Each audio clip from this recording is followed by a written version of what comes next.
Right. It's been raining, but I can't resist doing something. So I'm trying to get the door fitted quickly. It's going to be an interesting one because it's adjustable in all sorts of angles.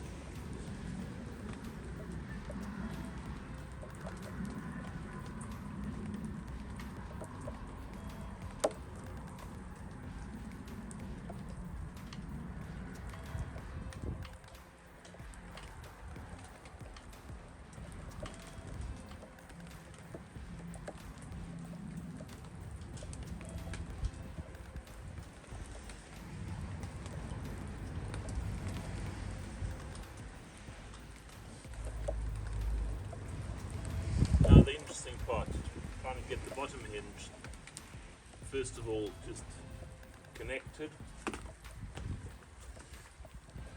and then obviously fitted somehow.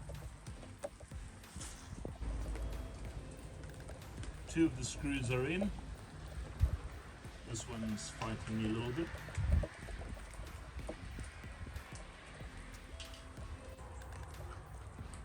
It's always got to be one. Always got to be one.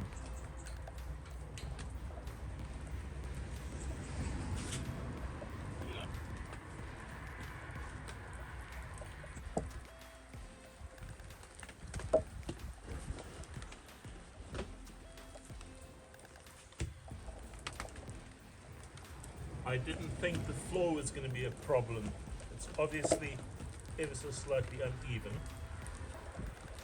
and just enough to stop that door from shutting properly. Let's see if we can adjust it upward ever so slightly.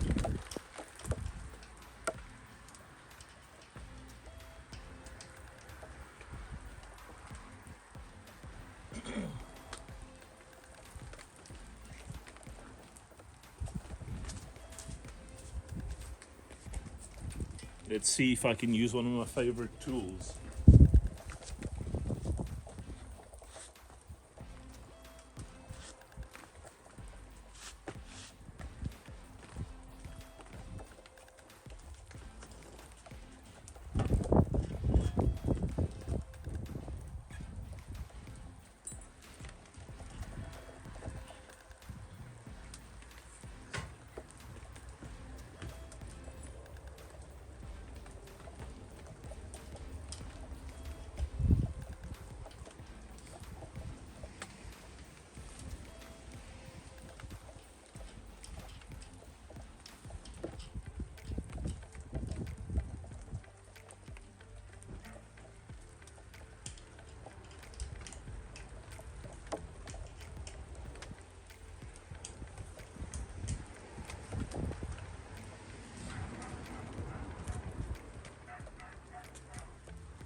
That's not ideal, but I'll get a grinder, take the door off, get a grinder and just grind off a little bit of the edge down there. That'll make it swing closed properly. That should work.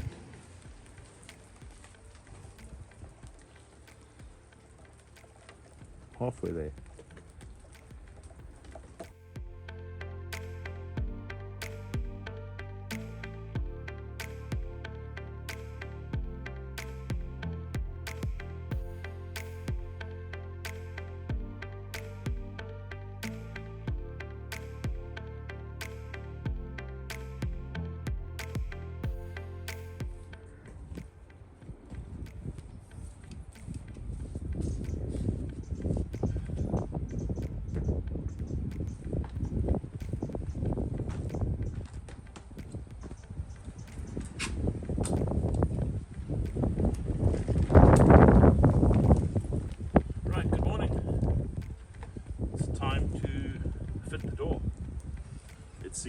fits. Like everything else on this build, everything is sort of just thrown together bit by bit. There is no straight lines. There's a few horizontals and a few levels that are square, but there's no squareness to anything. So everything is done with a prayer and a bit of hope. It's also 2 degrees Celsius out at this point in time. That's quite chilly. I don't really want to work, but if I don't work, no one's doing the job. Right. First things first, feed it in the correct way. Inside color I should say, and outside is green.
Stop this for a minute and start it again when it's done. See if it will shut.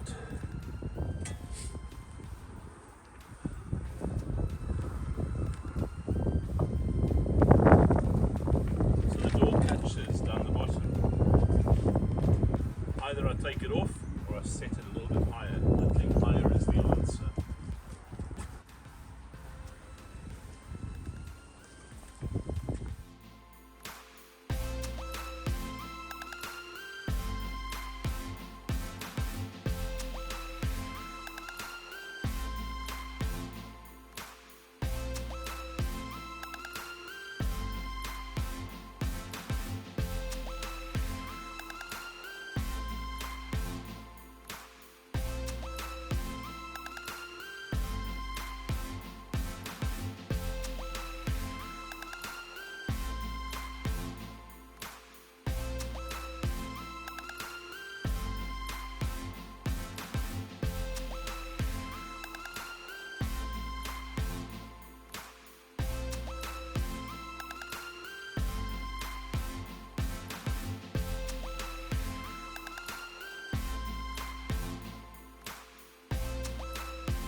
Right, we're starting with the ceiling. These are the ceiling boards, 6mm ply over 70mm insulation. The insulation's in already, so got to quickly cut this shorter to 2300 and then split it. It's a bit of a rubbish job to do on your own, but hey, there's no one to help, so we just get on and do it and swear.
Probably one of the best tools I bought on this job.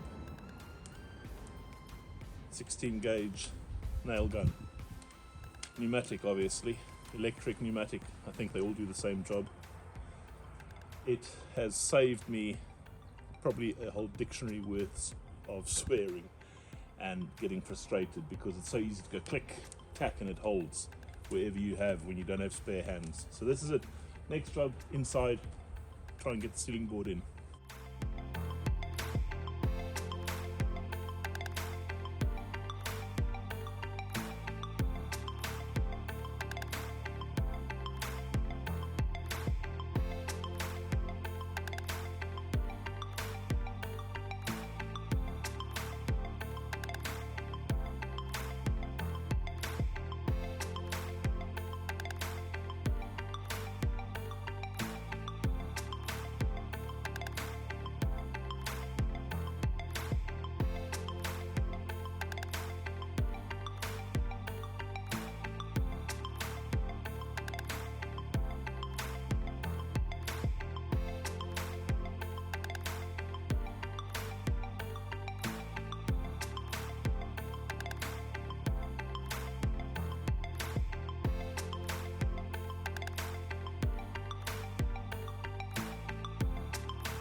Well, as they say,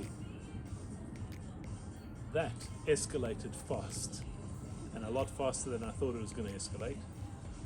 Started out with the intention of moving some machine tools from here into my woodwork shed, which is attached to the garage. I tried to sell my lathe. Nobody wanted to buy it. It's a 7-foot wide machine and table. So I thought, okay, I'll build a shed this side for woodwork. That's a 7-foot deep, it's a bit more than 7 foot, call it 7-foot deep extension. So for me to work with the lathe, little small window to watch the backyard, to watch if anyone was coming to visit. No one visits, but the fact is, I've also got cameras up there, video recording and all that nonsense. But bottom line is, nobody comes to visit, but I always look and keep an eye out. Suddenly I added more glass. And of course I built around this tree. I love this tree and everything else that's associated with it. Ultimately, you have 9, trust me on this, 9 different walls. The shortest one is about that wide, about 400 mil. I added the porch, then I added carpeting, then I added paneling, 75 mil insulation everywhere, including the floor. So suddenly you've got concrete, plastic, really thick polyethylene plastic, you've got insulation, and then you've got timber over the top of that and carpeting over the top of that. Then I thought, okay, I'll add in a little garden path so that when I walk in and out, or anyone else for that matter, because at this point we're now polishing a turd or turning a sow's ear into a silk purse in a big way. I thought I'll add a couple of paving stones, but then I didn't quite like what happened, the way I laid it out. So you end up with all sorts of weird squiggles and whatever, but I like it because it's a little bit artistic, a little bit mad, it suits me. Then I found some rocks, so I packed out the rocks and laid out rocks on the sides. Then I fetched pebbles that Mickey had discarded out in the backyard, out on the farm. Brought the pebbles in, so they're now quite good for the rain splashing and whatever on the edges. What else? I think that's about it. The interior, I still need to do a little bit more, but ultimately that's probably a decent living space. It's about 8 square meters. I don't know what that converts into. 3 times 8, 24, 25, 26 square foot. And for a lot of people that's a big cell. You could probably put 3 of your friends in there with you. Bunk beds, the whole thing. Anyway, so this is where we stand now with the shed. Something that escalated well beyond my control, but I like it, it's quite pretty. And actually when you look from the house down in the garden, you don't see a lot of it because it kind of disappears and blends in with the garden. So thanks for watching. This has been a long series to make, I think probably about 4 weeks, 5 weeks, something like that.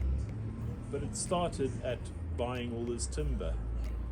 £5 for a length, which normally would be about 5 or 6 times that.